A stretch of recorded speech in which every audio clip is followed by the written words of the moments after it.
50 টাকা ভাড়া 20 টাকা দেয়, কেমনে আমরা চলবো দাদা? ঢাকা শহর তখন থাউন যাইব না, আহামরি হয়ে গেছে গা। হয়তো একদিন হয়েছে তেলের দাম বাড়াইছে, আমাদের ভাড়া না বাড়ালে গাড়ি বন্ধ থাকবো ভাই। না না না না, এটা হবে না, এটা গ্যাঞ্জাম লাগবো।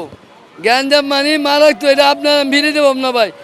এর ভিতরে স্টুডেন্ট কইতাছে, বুইরা বুইরা মহিলারা ওই যে ডাক্তারেরই বইরা পোশাক বই হারাও কয় স্টুডেন্ট। 5,000 টাকার তেল লইতাম, এখন 15 টাকা করে বাড়ছে। এখন ভাই 750 টাকা মানে দৈনিক বাড়তি। এই বাড়তি টাকা কে দিব? আমরা কেমনে চলবো? আমাকে তো ভাড়া তো বাড়ে নাই। বুঝতাম যে ভাই ভাড়া বাড়ছে। হ্যাঁ হ্যাঁ, আবার আছে স্টুডেন্ট চালায়, আমরা ভাই প্রতিবন্ধী, একালে গাড়ি গুড়ি চালাইয়া খাইতে পারি না, চলতে পারি না, এক বিদিক। ঠিক আছে, কিন্তু এটা যেমনি করছে এত কোনো তাল ভাড়া পাইতেছি না ভাই। এটা তো ভালো দেখতেছি না। সবাই বলতেছে যে মাহাজনের কম দেবো, মাহাজনের কম দেবো, তেল দেবো। তাহলে মাহাজনে কি পাইবে? মাহাজনও তো একটা দেখা গেছে এত বড় একটা গাড়ি, আর মাসে কত টাকা খরচা আছে।